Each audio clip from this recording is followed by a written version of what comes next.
Now next topic about Napoleon, child of the French revolution.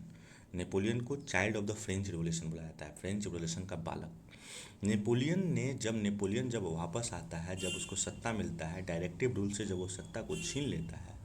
पहले वो एक military commander हुआ करता था, बाद में सत्ता को अपने हाथों में ले लेता है। तो वो बहुत सारे सुधार करता है, फ्रांस में बहुत सारे सुधार करते हैं। अब देखते हैं इसको। Napoleon child of the French revolution. The rise of Napoleon mark the rise of monarchy in France. मतलब कि नेपोलियन का राइज फ्रांस में फिर से मोनार्की का राइज होना कहा जाता है, यानी कि मोनार्की फिर से वापस आती है। However, Napoleon implemented some revolutionaries ideas and principle in France. He did this by taking the following step. Napoleon बहुत सारे मतलब कि रिवोल्यूशनरीज आइडियाज लाता है, वो चेंज करता है लोगों के लिए, वहाँ अपने प्रजा के लिए बहुत सारे चेंजिंग को करता है। और साथ में फ्रांस के ऑक्युपाइड किए हुए प्लेस पर भी वो उस नियंत्रण को लागू करता है। अब वो क्या क्या स्टेप लिया था, इस स्टेप के बारे में बताते हैं। ये स्टेप बहुत ही इंपॉर्टेंट है, नेपोलियन का स्टेप को पूछा जाता है बोर्ड के एग्जाम में। Okay, he introduce the civil code of the 1804, also known as the Napoleon code. Napoleon के द्वारा जो सिविल कोड लाया गया था 1804, उसे नेपोलियन कोड भी जाना जाता है। क्यों नेपोलियन कोड बोला जाता है? क्योंकि नेपोलियन के द्वारा इसको लाया गया था। This code institute the principle of equality of all the principle before the law, right to property was established and all privilege enjoyed by the people of right, high birth and class were abolished। ये civil code लाता है, तो इस civil code के तहत बहुत सारे step को लेता है। सबसे पहला स्टेप इसमें होता है क्या? All the people before law, equality of all the people before law, यानी कि सारे लोग इक्वल होंगे कानून के सामने, चाहे वो राजा हो या प्रजा हो। Right to property was established, मतलब राइट टू प्रॉपर्टी यानी कि प्रॉपर्टी का अधिकार दिया गया। जैसे आप हमारे इंडिया में देखते हो, हमारे यहाँ प्रॉपर्टी का अधिकार है। क्या प्रॉपर्टी का अधिकार है? अगर हम कोई भी प्रॉपर्टी बनाते हैं तो प्रॉपर्टी मेरा ही होगा, वो प्रॉपर्टी मेरा ही होगा। Okay, all people before law, right to property was established and privilege was enjoyed by the people of the high birth and class were abolished। पहले क्या होता था? फ्रांस में थ्री स्टेट में बटे हुए थे, first state, second state, third state. First state जानते ही हो आप, क्लर्की होते थे। थर्ड स्टेट जो होते थे वो मोनार्की होते थे। Second state, sorry, second state और थर्ड स्टेट में बाकी लोग हुआ करते थे। तो फर्स्ट स्टेट और सेकंड स्टेट को प्रिविलेज क्या था? वो टैक्स पेयर नहीं होते थे, टैक्स नहीं देते थे। 60%, अबाउट 60% सारी संपत्ति जमीन इन्हीं के पास थी, फिर भी ये टैक्स नहीं देते थे। ओके, इस प्रिविलेज को नेपोलियन ने खत्म किया। मोनार्की वापस आई लेकिन उसने इस प्रिविलेज को खत्म किया, यानी कि इसने जनता के फेवर में बहुत ही अच्छा काम किया। This code was also promulgated to other part of the Europe which were control by France. और इस कोड को, नेपोलियन कोड को, फ्रांस के द्वारा कब्जा किया हुआ अलग अलग क्षेत्रों में भी लागू किया गया। यानी कि फ्रांस ने जहां जहां ऑक्युपाइड किया था उस जगह पर भी नेपोलियन कोड को लागू किया गया। In many European countries such as Switzerland, Germany, Dutch Republic and Italy, he simplified the administrative machinery, ended the feudal system and liberated the peasant from serfdom। और साथ में ये यूरोपियन अदर कंट्रीज में भी इसको मशीनरी को simplified किया गया, इसको लागू किया गया। जैसे में इटली, जर्मनी, डच, स्विट्जरलैंड, पहले ये एक नेशन नहीं होते थे, एक राज्य होते थे जो ऑक्युपाइड किए हुए होते थे, ठीक है। वहाँ भी इस चीज़ को लागू किया गया।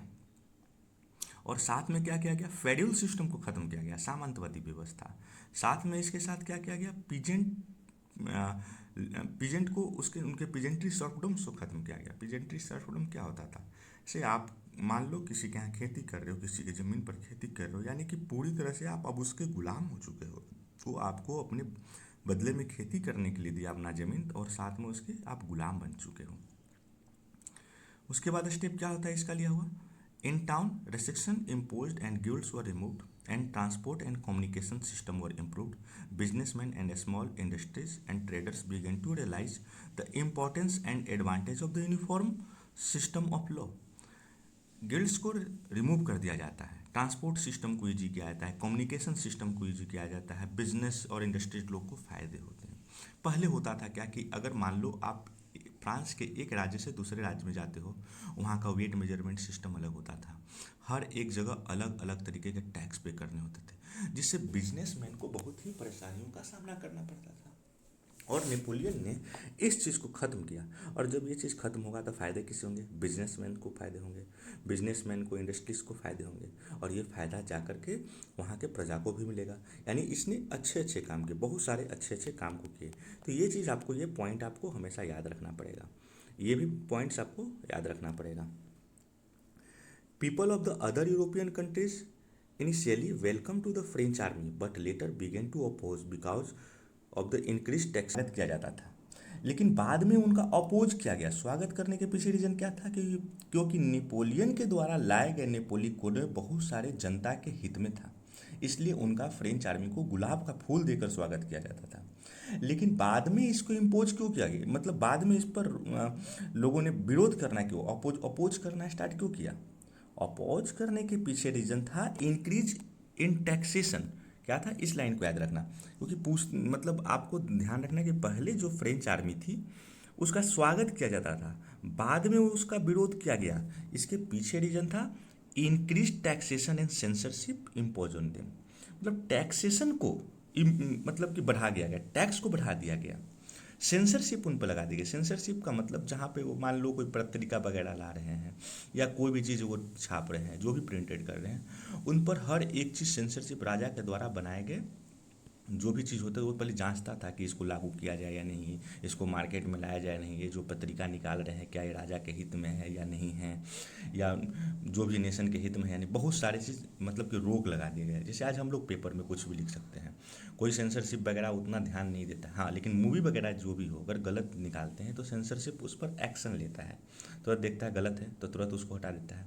लेकिन फ्रेंच जिसमें नेपोलियन का राज था, सेंसरशिप का ज़्यादा उस पर ये चलता था। सेंसरशिप पूरी तरह से किसी को अपने मन की भावना को या राष्ट्र के में जो भी हो रहा है गलत उसको दिखाने का मतलब कि रोक लगा दिया था दिखाने पर। ठीक है, तो ये मेन चीज़ है, increase taxation and censorship imposed on them. अब टॉपिक है the beginning of the nationalism in Europe. अब फ्रांस से पूरे यूरोप में कैसे फैलता है सो देखते हैं। During the mid 18th century there were no nation state in Europe. कोई नेशन स्टेट नहीं था, कहीं भी नेशन स्टेट था ही नहीं, कोई एक राष्ट्र था ही नहीं। जब 18th सेंचुरी थी तो हर एक जगह एक राज्य हुआ करता जहाँ पर किसी न किसी का कब्जा हुआ करता। जर्मनी को देख लो, इटली को देख लो, पोलैंड को देख लो, हर एक लोगों ने उस पर कब्जा किया हुआ था। Italy, Germany and Switzerland were not a nation, कोई नेशन नहीं था, but were divided into the various kingdom.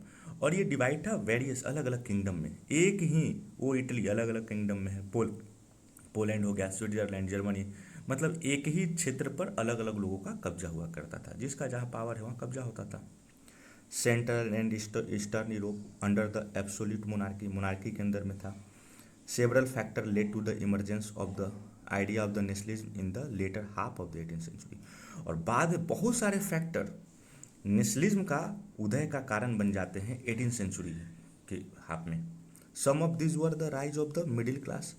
और क्या होता है, जैसे मिडिल क्लास का राइज होना, liberalism and rise of the new conservative after the 1815 and its opposition by the people.